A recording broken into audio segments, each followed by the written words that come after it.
Ya, Ayub 35. Maka berbicaralah Elihu, inikah yang kau anggap adil dan yang kau sebut kebenaranku di hadapan Allah? Kalau engkau bertanya, apakah gunanya bagiku? Apakah kelebihanku bila aku berbuat dosa? Akulah yang akan memberi jawab kepadamu dan kepada sahabat-sahabatmu bersama-sama dengan engkau. Arahkan pandanganmu ke langit dan lihatlah. Perhatikanlah awan-awan yang lebih tinggi daripadamu. Jikalau engkau berbuat dosa, apa yang akan kau lakukan terhadap dia? Kalau pelanggaranmu banyak, apa yang kau buat terhadap dia? Jikalau engkau benar, apakah yang kau berikan kepada dia? Atau apakah yang diterimanya dari tanganmu? Hanya orang seperti engkau yang dirugikan oleh kefasikanmu, dan hanya anak manusia yang diuntungkan oleh kebenaranmu. Orang menjerit oleh banyak penindasan, berteriak minta tolong oleh karena kekerasan orang-orang yang berkuasa. Tetapi orang tidak bertanya, di mana Allah yang membuat aku dan yang memberi nyanyian pujian di waktu malam, yang memberi kita akal budi melebihi bintang di bumi, melebihi binatang di bumi, dan hikmat melebihi burung di udara. Ketika itu orang menjerit, tetapi ia tidak menjawab, oleh karena kecongkakan orang-orang jahat. Sungguh, teriakan yang kosong tidak didengar Allah dan tidak dihiraukan oleh Yang Maha Kuasa. Lebih-lebih lagi kalau engkau berkata bahwa engkau tidak melihat dia, bahwa perkaramu sudah diadukan kepadanya, tetapi masih juga engkau menanti-nantikan dia. Tetapi sekarang, karena murkanya, tidak menghukum, dan ia tidak terlalu memperdulikan pelanggaran. Maka Ayub berbesar mulut dengan sia-sia, banyak bicara tanpa pengertian. Demikian.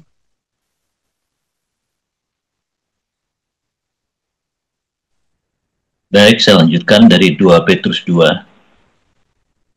Sebagaimana nabi-nabi palsu dahulu tampil di tengah-tengah umat Allah, demikian pula di antara kamu akan ada guru-guru palsu. Mereka akan memasukkan pengajaran-pengajaran sesat yang membinasakan. Bahkan mereka akan menyangkal penguasa yang telah menebus mereka, dan dengan jalan demikian segera menantangkan kebinasaan atas diri mereka. Banyak orang akan mengikuti cara hidup mereka yang dikuasai hawa nafsu, dan karena mereka jalan kebenaran akan dihujat. Dan karena serakahnya guru-guru palsu itu akan berusaha mencari untung dari kamu dengan cerita-cerita isapan jempol mereka. Tetapi untuk perbuatan mereka itu, hukuman telah lama tersedia, dan kebinasaan tidak akan tertunda. Sebab jikalau Allah tidak menyayangkan malaikat-malaikat yang berbuat dosa, tetapi melemparkan mereka ke dalam neraka, dan dengan demikian menyerahkannya ke dalam gua-gua yang gelap, untuk menyimpan mereka sampai hari penghakiman.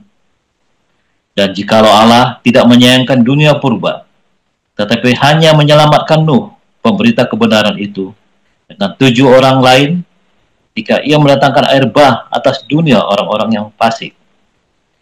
Dan jikalau Allah membinasakan kota Sodom dan Gomora dengan api, dan dengan demikian memusnahkannya dan menjadikannya suatu peringatan untuk mereka yang hidup fasik di masa-masa kemudian.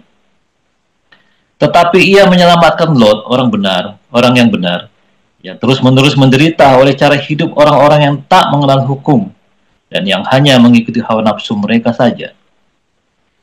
Sebab orang benar ini tinggal di tengah-tengah mereka, dan setiap hari melihat dan mendengar perbuatan-perbuatan mereka yang jahat itu, sehingga jiwanya yang benar tersiksa.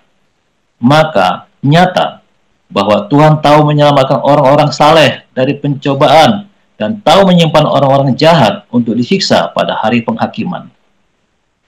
Terutama mereka yang menuruti hawa nafsunya karena ingin mencemarkan diri dan yang menghina pemerintahan Allah. Mereka begitu berani dan angkuh sehingga tidak segan-segan menghujat kemuliaan. Padahal malaikat-malaikat sendiri yang sekalipun lebih kuat dan lebih berkuasa daripada mereka tidak memakai kata-kata hujat kalau malaikat-malaikat menuntut hukuman atas mereka di hadapan Allah. Tetapi mereka itu sama dengan hewan yang tidak berakal, sama dengan binatang yang hanya dilarikan untuk ditangkap dan dimusnahkan. Mereka menghujat apa yang tidak mereka ketahui, sehingga oleh perbuatan mereka yang jahat, mereka sendiri akan binasa seperti binatang liar, dan akan mengalami nasib yang buruk sebagai upah kejahatan mereka. Berfoya-foya pada siang hari, mereka anggap kenikmatan. Mereka adalah kotoran dan noda yang mabuk dalam hawa nafsu mereka, kalau mereka duduk makan minum bersama-sama dengan kamu.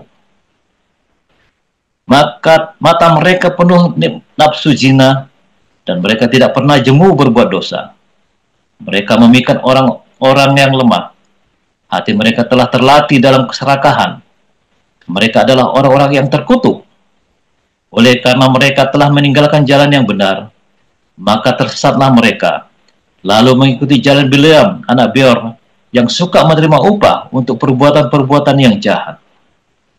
Tetapi Bileam beroleh peringatan keras untuk kejahatannya, sebab keledai beban yang bisu berbicara dengan suara manusia dan mencegah kebebalan nabi itu. Guru-guru palsu itu adalah seperti mata air yang kering, seperti kabut yang dihalaukan taufan. Bagi mereka telah tersedia tempat dalam kegelapan yang paling dahsyat. Sebab mereka mengucapkan kata-kata congkak dan hampa dan menggunakan hawa nafsu cabul untuk memikat orang-orang yang baru saja melepaskan diri dari mereka yang hidup dalam kesesatan. Mereka menjanjikan kemerdekaan kepada orang lain, padahal mereka sendiri adalah hamba-hamba kebinasaan. Karena siapa yang dikalahkan orang, ia adalah hamba orang itu. Sebab jika mereka, oleh pengenalan mereka akan Tuhan dan Juru Selamat kita, Yesus Kristus, telah melepaskan diri dari kecemaran-kecemaran dunia, tetapi terlibat lagi di dalamnya, maka akhirnya keadaan mereka lebih buruk daripada yang semula. Karena itu, bagi mereka adalah lebih baik jika mereka tidak pernah mengenal jalan kebenaran daripada mengenalnya, tetapi kemudian berbalik dari perintah kudus yang disampaikan kepada mereka. Bagi mereka cocok apa yang dikatakan peribahasa yang benar ini: anjing kembali lagi ke muntahnya, dan babi yang mandi kembali lagi ke kubangannya. Demikian firman Tuhan. Jadi nanti Damaris 1 minggu, bukan karena kita nggak tahu, tapi memang 1 minggu kita mau lihat di sisi mana kita bisa bergerak supaya para diaken jangan celaka, tetapi tetap harus bergerak, saudara ya. Jadi supaya jangan salah paham, kita tetap bergerak, kita tidak takut, cuma harus pakai hikmat. Ingat dulu zamannya COVID, kita juga bergerak. Kita lihat dulu, setelah yakin prosedur yang harus benar dilakukan, kita jalan. Tidak ada yang korban, ya. Tidak ada yang korban gara-gara berdiakonia dulu selama COVID, semua lolos, ya, saudara ya. Kalaupun ada satu, ya, bukan karena waktu berdiakonia, tetapi justru dari tetangganya, ya. Jadi kita harus benar-benar berhikmat. Jadi 1 minggu kita mau ngamatin, kita mau lihat. Karena sekarang ini sudah menjalar di seluruh kota, rata ya, seluruh kota. Persis seperti apa yang saya nubuatkan. Berkali-kali terjadi seperti itu. Sudah saya ingatkan ya. So far, ya, isu-isu jarah toko Cina, toko Tionghoa segala macam, saat ini masih belum terjadi. Ya, belum. Tetapi kita tetap harus berdiakonia. Percaya saya, kalau kita berdiakonia dengan sungguh-sungguh, Tuhan akan lindungi Anda. Ya, mata Tuhan tidak terpejam.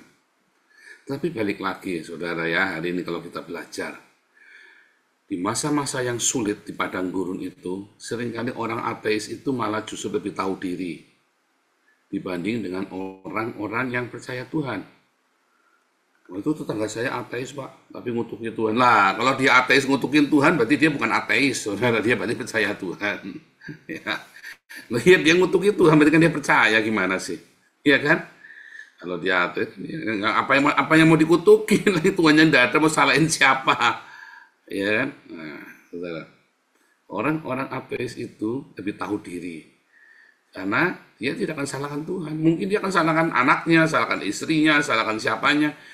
Tetapi dia tidak akan salahkan ini gara-gara kamu lahir nih saya sial nih. Ada ya? Ada nggak keluarga-keluarga Kristen? Jangan-jangan kalian lagi. Anakmu lahir kamu bangkrut. Terus kamu kejar tuh anakmu ya. Kamu salahkan katanya bawa sial. Oh hati-hati saudara, kamu salah. Tahun 2008 ya, saya bangkrut pertama kali ya.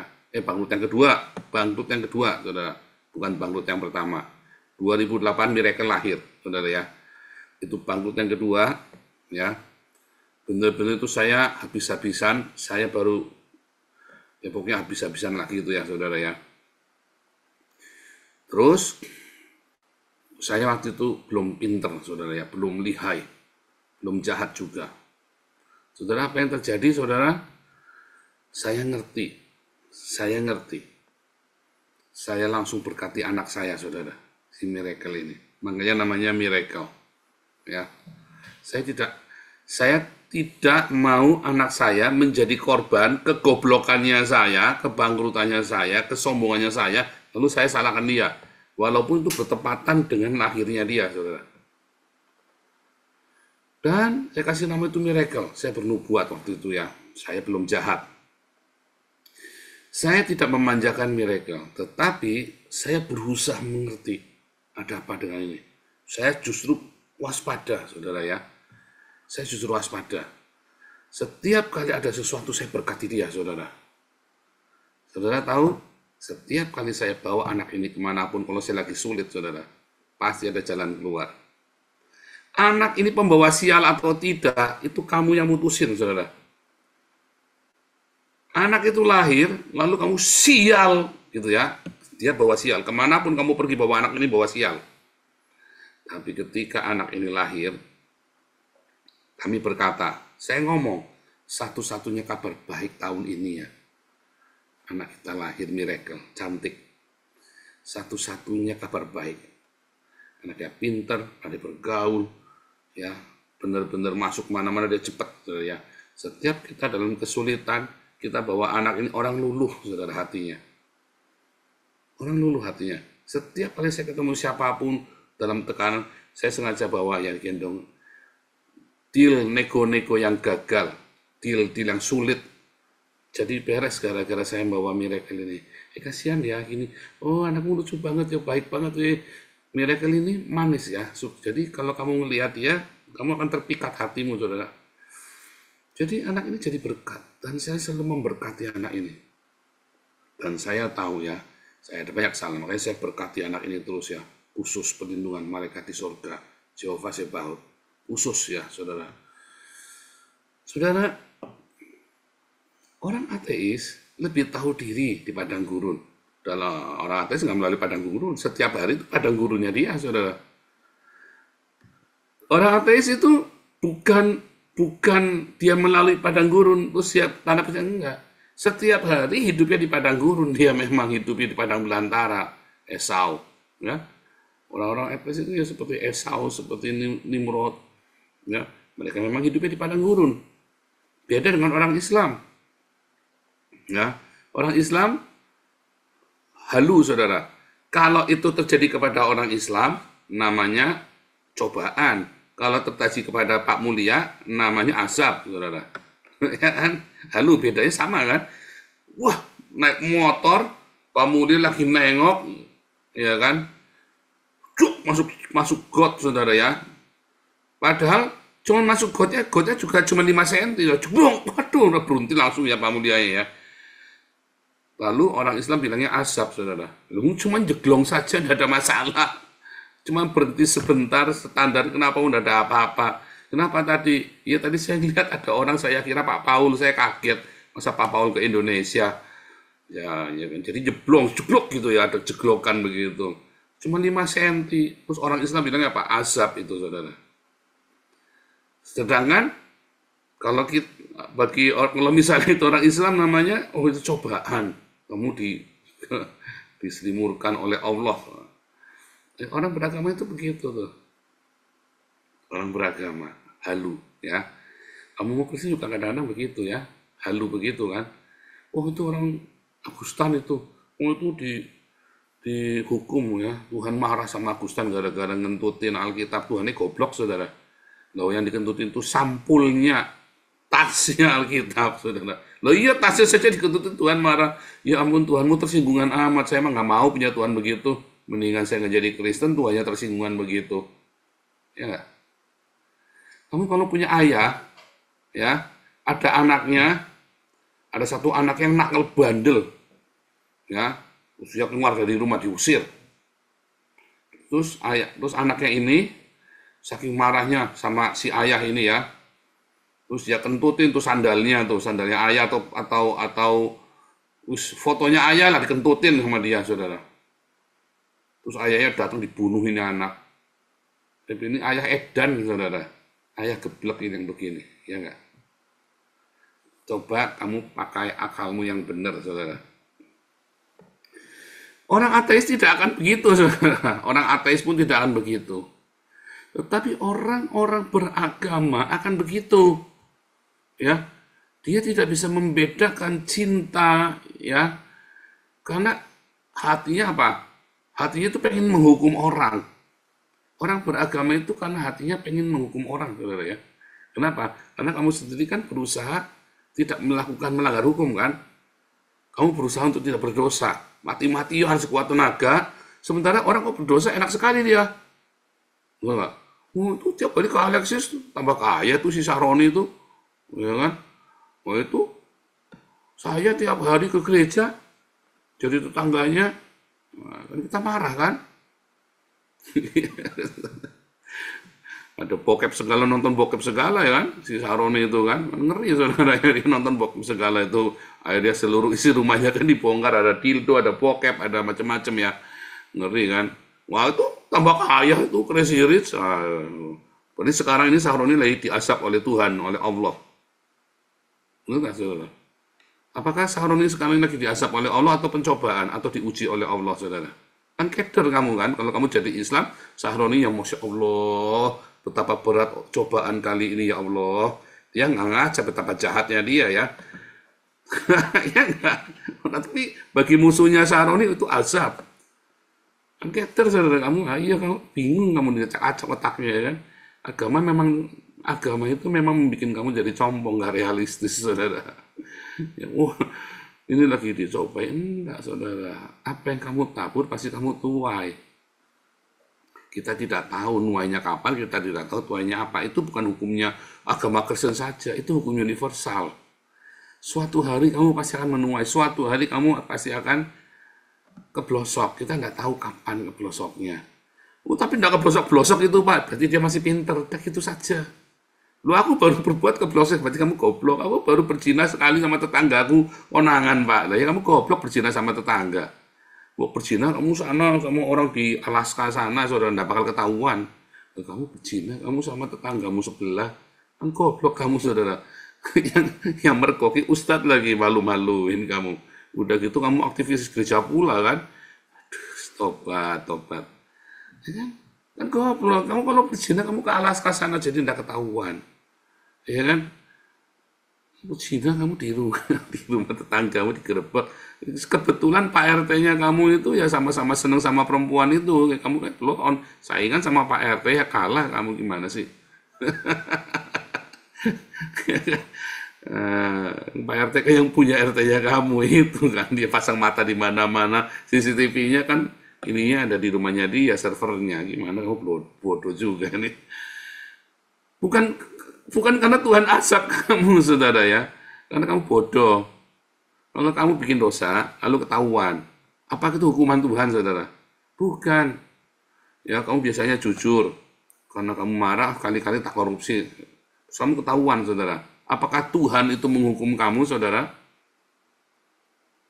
Enggak. Karena kamu bodoh. Kenapa kamu bodoh? Kamu tidak biasa maling, kalau hari itu kamu maling. Tapi yang orang yang maling itu sudah dari kecil maling. Makanya nggak ketahuan. Dari maling sandal, jepit di masjid, sampai dia maling macem-macem. Lah kamu biasanya jujur, sekalinya malingnya ketahuan, jam terbangmu belum tinggi kok. Itu bukan masalah Tuhan mengasap. Masalahnya adalah kamu bodoh. Jadi ketika kamu lagi ketangkep basah di dalam dosamu, ya kamu hancur atau kamu jatuh, kamu jangan salahin Tuhan. Karena kamu bodoh. Ya. Pak, saya itu cuman kena 400 juta, tapi saya dipenjara 2 tahun, Pak. Lah itu 4 miliar, 8 bulan lepas, Pak. Ya berarti kamu bodoh, kamu kemarin malingnya kurang banyak, saudara. Malah disuruh. Kurang banyak kamu. Kamu pikir ya, kamu korupsi 400 juta, dihukum 2 tahun, kamu membayar hakim berapa, saudara? Kamu membayar polisinya berapa? Dia korupsinya 4 miliar, saudara. Polisinya dikasih 500 juta, hakimnya kasih 500 juta. Hukumannya paling lama 8 bulan itu, saudara, pulang. Iya kan? Itu hukum universal di seluruh dunia begitu. Maling ayam 2 tahun, saudara kamu. Kalau kamu korupsi, ya, 10 triliun, kamu nggak boleh pelit, baginya kudu yang banyak. 10 triliun, kamu nikmati 1 triliun saja, yang 9 triliun kamu bagi. Malah diajari tuh, saudara ya. Supaya kamu jangan nyalain Tuhan. Kalau kamu sampai ketangkap polisi, jangan bilang Tuhan menghukum kamu. Itu bukan Tuhan menghukum kamu, Dul. Itu kamu goblok. Ya. Nah iyalah, kamu maling ayam kan goblok. Ya lapar. Ya kamu kalau lapar, kamu telepon sama embun pagi, rajin embun pagi. Dikasih makan. Males bangun pagi, Pak. Ya mati aja. Ya mati aja toh. Gimana kamu lagi ada bangun jam 4 kan tidur lagi, tinggal kamu tidur di balik, kamu juga enggak kerja siang. Ya, nanti jam 6 sore bangun ikut demo. Demo sekarang udah ada nggak ada yang ngasih nasi bungkus kan? Tapi kan bisa jarak rumahnya Saroni itu kamu. Hati-hati kamu ditembak kamu sama ya ini tembak ya, cetak jedor ya, saudara ya. Saya kan sudah bilang cetak jedor nanti. Kalian jangan ikutan demo udah. Kalau kurang makan kamu telepon embun pagi ya. Jangan ikutan menjara. Itu bukan milikmu. Itu milik saya, Pak. Kapan kamu bayar pajak ya, Dul? Kamu tidak pernah bayar pajak, kok milik ya saya. Tapi dikorupsi Pak uang saya, kapan kamu bayar pajaknya? Itu punyanya Eka Cipta, itu punyanya James Riyadi itu yang dikorupsi sama dia itu loh, saudara. Itu ya. Orang ateis itu lebih logik, lebih realistis, saudara. Makanya dalam komunitas kita belajar, ya kita nggak terlalu klinik mistis-mistis. Coba gunakan akal sehatmu ketika kamu percaya kepada Tuhan. Logika iman itu selalu lurus, saudara ya. Kalau logika imanmu itu bertentangan, itu berarti kamu halu, saudara. Kamu katanya percaya Tuhan Yesus. Bangun tidur, kamu habis berdoa, yang kamu pikirkan, saya hari ini mau utang sama siapa? Tuhan. Tolong Tuhan luluhkan hatinya itu Pak si hutang itu Tuhan, supaya bunganya jangan banyak-banyak. Compong kamu, saudara. Lawang kamu katanya beriman pada Yesus, kamu berdoa supaya itu rentenir kasih bunganya jangan tinggi-tinggi. Kamu tak nggak dipakai itu namanya, saudara. Kan harusnya kamu bilang, Tuhan, hari ini aku nggak punya uang. Tuhan bilang nggak boleh utang. Kalau aku nggak mau utang, ya sudah Tuhan, berarti harus ada uang yang aku butuhkan, atau ada jalan keluar untuk hari ini bisa bayar sekolah anakku ini, Tuhan. Bukannya kamu berdoa, Tuhan, saya mau tolong lembutkan, oh malaikat Tuhan, perangi semua roh pelit, roh kikir dari hati Pak Simar Mata di dalam nama Tuhan Yesus.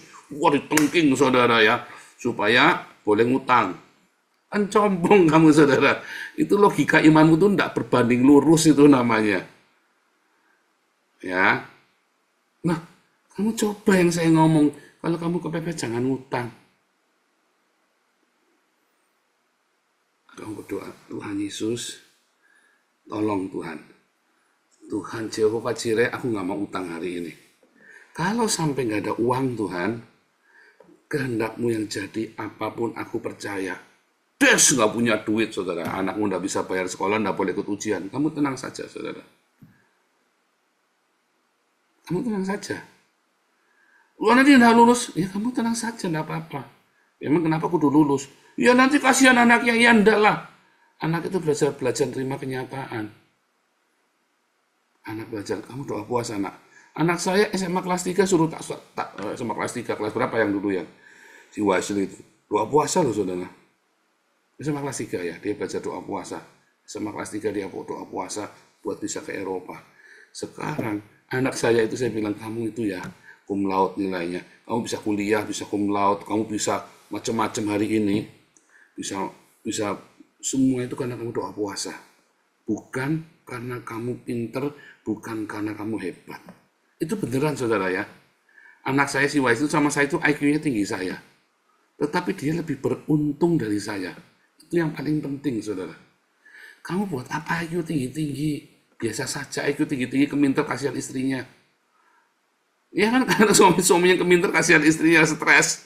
Ya kan, yang biasa-biasa saja. Tapi yang beruntung. Kalau kamu beruntung, kamu dapat pekerjaan bagus, uangnya banyak, istrinya cantik, anaknya baik, semua jalan dibuka, musuh-musuh. Yang penting bagaimana caranya supaya kamu tetap beruntung. Benar nggak, saudara? Bukan bagaimana caranya supaya kamu dapat uang, bukan bagaimana caranya supaya kamu sukses berkarir ini itu. Bagaimana caranya supaya kamu tetap beruntung. Pakai jimat, Pak, ya kan edan, saudara. Ya kan ada lagi kan, ya, supaya kamu beruntung bagaimana? Kamu hidup takut akan Tuhan. Hidup yang lurus sama Tuhan. Melekat erat sama Tuhan.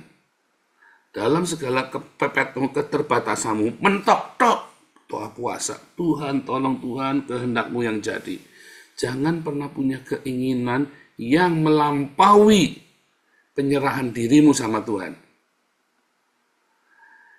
Begitu keinginanmu melampaui penyerahan dirimu sama Tuhan, itu setan. Kamu lagi kerasukan setan. Ya kan? Siapa di sini masih takut ke WC gara-gara ada setan lengkuyang di belakang? Kan sudah diajarin. Ada kuntilanak, ada genderuwo, itu tak lalap semua sama saya. Mau setan apa juga tak, sini bawa sini tak lalap semua, saudara. Karena setan yang mengerikan itu, setan itu ya, ketika Yesus dicobai di padang gurun oleh setan, kita baca di dalam Yakobus, ternyata pencobaan itu adalah keinginan kita sendiri. Jadi Yesus masuk ke padang gurun, dicobai oleh keinginannya sendiri. Tapi Yesus menang. Karena dia serahkan keinginannya itu kepada Bapa. Tapi kalau kamu, keinginanmu lebih besar daripada penyerahan dirimu kepada Bapa, maka kamu kerasukan. Lebih mengerikan daripada kuntilanak, saudara. Mendingan ketemu kuntilanak daripada kamu tiba-tiba kerasukan. Ya, kamu kerja membabi buta. Mendingan kamu ketemu kuntilanak, itu saudara. Ya, kadang-kadang ketemu kuntilanak. Ya, saya kadang-kadang senang mimpi horor, saudara ya. Kenapa saya senang mimpi horor? Karena film horor itu sudah nggak serem lagi buat saya, saudara. Udah nggak serem lagi. Jadi saya kalau mimpi horor itu senang, saudara ya. Bagaimana cara saya menciptakan mimpi horor, saudara? Nah, kasih tahu rahasianya. Di Belanda ini kan anginnya dingin sekali. Saya buka jendelanya, badan saya tak angetin, kakinya tak biarkan dingin, saudara. Nanti mimpinya horor saya tuh. Ya. Loh, bisa bikin ya, bisa bikin. Anda harus kenali, tubuhmu kamu kenali. Saya tak pelajarin. Kalau badan saya hangat, kakinya dingin, saya pasti ngimpinya horor. Nah, kamu coba boleh ya prakteknya, mungkin sama. Kalau saya begitu, nah saya belum pernah praktek sama orang lain, saya praktek sama diri sendiri, udah berkali-kali, udah 10 kali lebih. Saya kalau lagi pengen ngimpi horor, ya kayak gitu caranya, ya benar saudara. Karena film horor itu udah nggak takut lagi. Saya mau, jelek nonton film horor itu, jelek ya saudara ya.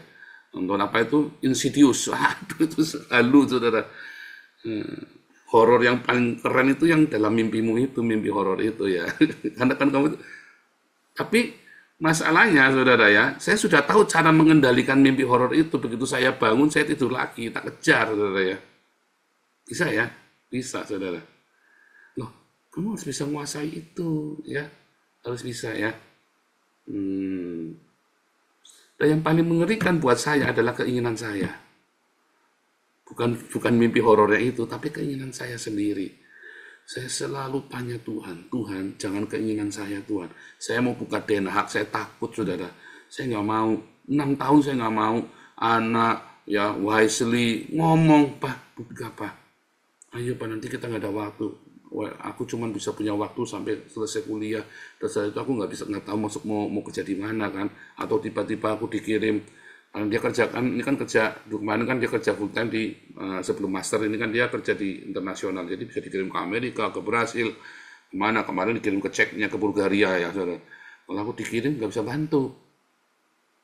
Waduh, saya berdoa mati-matian sama Tuhan saudara. Bener Tuhan, bener enggak Tuhan. Bener enggak Tuhan kita bener ke Den Haag ya. Nah, mantap ya, buka ya, saya cari, tanya Tuhan dulu dong saudara ya. Karena yang saya takutkan keinginan saya saudara. Itulah setan, dia kan Daud disuruh menghitung rakyat Israel. Setan itu loh saudara. Itu setan yang mengerikan itu. Ya, keinginan kita sendiri, kehendakmu sendiri itu yang tidak mau kamu serahkan kepada Tuhan itu yang lebih mengerikan. Nah, kalau orang ateis, ya, dia kan nggak percaya setan, nggak percaya apa-apa, saudara. Loh, kalau ada orang ateis takut sama hantu, itu namanya nggak ateis, saudara. Saya pernah ketemu di Thailand, ada orang Inggris ya, saya nginjili dia, aku nggak percaya Tuhan, nggak ada Tuhan. Terus dia cerita waktu di Thailand, waktu pertama kali masuk Thailand, pintunya bisa buka tutup, ada bayangan-bayangan. Apakah itu penunggu, katanya orang itu penunggunya itu ya. Saya itu sampai takut sekali. Loh, saya bilang, Mister, kok kamu bisa lebih takut sama hantu daripada sama Tuhan, Mister? Ini compong ini, saudara. Iya nggak? Karena orang itu takut dengan sesuatu yang dia tidak ketahui. Ya. Jadi, saudara ya, di padang gurun ini, ya, nanti setelah membahas kitab Ayub, kita masuk ke tanah perjanjian ya. Kita selesaikan Ayub cerita tentang padang gurun. Kita kulitin habis-habisan, pasir-pasirnya, jenis pasirnya apa nanti kita kulitin saudara ya. Jenis-jenisnya. Di padang gurun itu, ya, ketika ada terjadi banyak hal yang tidak mengenakan, itu bukan Tuhan, saudara. Kamu nggak bisa salahkan Tuhan. Itu hanya ilusimu. Itu hanya ilusimu. Beneran, saudara, itu hanya ilusimu. Responmu itu yang real, yang nyata. Ya. Ketika kamu berkata percaya Tuhan, maka kamu harus logika itu kudu lurus tuh. Ya, logika imanmu harus yang lurus, yang linear. Jangan kamu percaya Tuhan tapi cari utangan. Jangan kamu percaya Tuhan tapi terus kamu kalah panik, namanya tidak percaya. Jangan kamu bilang kamu percaya Tuhan tapi kamu tidak mau serahkan khawatirmu kepada Tuhan. Masih khawatir terus, namanya kamu tidak percaya. Bandel sih kamu. Udah dibilangin suruh percaya malah khawatir. Udah disuruh bilang percaya malah gelagapan sana sini, nggak punya pegangan. Percaya ya percaya, tapi aku rasanya bimbang.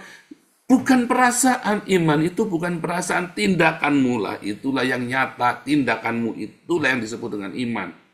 Iman itu bukan merasa beriman, saudara. Kalau kamu iman itu merasa beriman, ya, berarti kamu sakit jiwa. Sama seperti Pak Mulia, saya tanya, Pak Mulia, Pak ini laki-laki atau perempuan? Sik, Pak. Kemarin aku rasa kemarin laki-laki, Pak. Tapi hari ini aku goyah, Pak. Netan, saudara. Ditanya kamu laki-laki atau perempuan? Kemarin aku yakin sekali, Pak, ini laki-laki, Pak. Hari ini aku goyah, Pak. Nah, itu sama itu. Iya kan? Dari mana kita tahu kita beriman? Dari tindakan kita, bukan dari rasanya. Sungguh, saudara, itu yang bikin kamu tuh kacau tuh. Kamu tidak bisa membedakan. Kamu diajari iman itu yang seperti itu, yang rasa-rasanya. Perasaan damai sejahtera, perasaan dikuatkan, perasaan diteguhkan. Tidak begitu, saudara. Iman itu bukan perasaan. Kalau kamu menopause, ya perasaanmu goyang-goyang. Kamu tidak merasakan hadirat Tuhan. Ya kan? Oh, caranya bagaimana supaya kamu bisa merasakan hadirat Tuhan? Terus, kamu harus punya uang yang banyak, saudara. Kayak Pak Mulya ini begitu punya 1 miliar di rekeningnya, rasanya hadirat Tuhan, kuasa Tuhan menyertai ya Pak.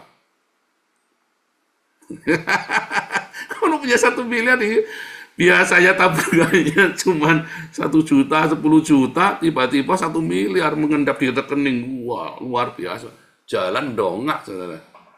Rasanya semua setan pun takut sama Pak Mulya. Benar nggak Pak? Oh, Anda juga benar nggak? Iya, jujur aja, saudara. Saya punya uang 1 miliar di tabungan, rasanya bahkan Putin aja takut sama saya. Ya nggak? Presiden Putin aja takut sama saya, saudara. Rasanya. Kan perasaan, boleh-boleh saja. Nah, itu makanya jangan dirasa-rasa. Iman itu adalah sebuah tindakanmu yang nyata. Kalau perasaan itu ya, itu setan tuh, saudara. Dia bikin kamu begitu tuh, goyang. Jangan dirasa. Bertindak saja, jalan. Ya, siapa sih yang ngajarin kamu iman pakai perasaan? Nah, yang ngajarin itu pasti pasti Rinto itu, ya kan? Tampang mah kayak Rambo gitu kan, kayak saya tampangnya Rambo, hatinya Rinto, saudara, kan repot, saudara. Hello Kitty lagi, tatonya Hello Kitty lagi. Iman itu bukan perasaanmu, ya. Kamu lagi punya duit ya rasanya paling hebat, saudara. Kamu lagi nggak punya duit serupiah pun rasanya kamu, rasanya kamu yang apa ini, bingung. Untuk membombastis perasaanmu, ini prinsip. Pakai prinsipmu yang nggak ngawur itu. Jangan, saudara. Mengasihi, mengampuni, memberkati, itu real. Itu real. Jalan, hadapi. Itu real responmu. Kamu difitnah, boleh marah, tapi jangan marah-marah, stop. Ini kurang ajar nih, sebuah tak biadab satu nih. Saya bisa marah, saudara, ya. Tapi udah selesai, nggak apa-apa. Jangan diterusin. Namanya orang kaget. Fitnah saya kurang ajar, buat tak biadab satu ini. Malah fitnah-fitnah lagi. Boleh kamu kaget ya, namanya kaget. Tapi stop. Jangan kamu hanyut. Responmu itu yang benar. Ya. Tapi gara-gara saya sering difitnah itu, ya itu tadi ya, saudara ya. Gara-gara difitnah itu, ya satu demi satu masalah saya selesai. Di dalam masalah-masalah itu saya jadi tahu. Ya, banyak hal yang baik. Makanya saya bilang sama Marcel kemarin, 2026 ini kita panen, Marcel. Saya bilang sama Ana sama Waisri, kenapa tahun ini kita berat sekali? Iya berat lah, kita lagi nyoba kok, kita baru ngerintis, baru mulai setahun. Kamu kok mau enak, kan kita sudah tahu kan, Papa sudah ngomong sama kamu, ini berat sekali, kamu sanggup nggak? Ya tapi asal Papa jangan marah-marah, pasti marah-marah. Saya bilang pasti marah-marah. Kamu tahu Papa ini temper. Ya, waktu saya mau rilis Den Haag, saudara, saya janjian sama anak saya, sama istri saya. Ini nanti berat sekali loh, stres sekali loh. Kamu nanti akan tertekan. Ya tapi Papa jangan marah-marah. Pasti marah-marah saya. Karena saya memang temper. Kalau ditekan ya marah keluarnya. Ya, tapi tidak semarah itu ya, saudara ya. Karena sudah dirubah sama Tuhan setiap hari. Karakter itu ya ditekan saya. Bukan ditekan, sorry ya. Diarahkan. Karakter itu dibelokkan. Ya. Jadi saudara, di padang gurun ini, kamu jangan salahkan siapa-siapa. Ya. Tapi responilah yang benar. Jangan cari siapa salah. Jangan menghujat Tuhan. Nggak usah sok-sokan nantangin Tuhan. Jalanin saja. Ikuti saudara, nikmati. Selesai kok. Nanti selesai. Pokoknya tiap bangun lilir, bilang terima kasih Yesus. Yesus, terima kasih atas anugerahmu buat hidupku sekarang. Ku mau selamanya ya, selalu bersyukur ya, saudara ya. Bilang begitu ngelilir, ya bilang Yesus engkau baik. Begitu kau bangun, khawatir, Jehovah Jireh, Jehovah Syama, Jehovah Nisi. Tuhan sembuhkan aku, Tuhan berikan damai, gitu ya. Jangan ada satu keluhan pun dari mulutmu. Tiba-tiba kamu di padang gurun. Tuhan Yesus memberkati.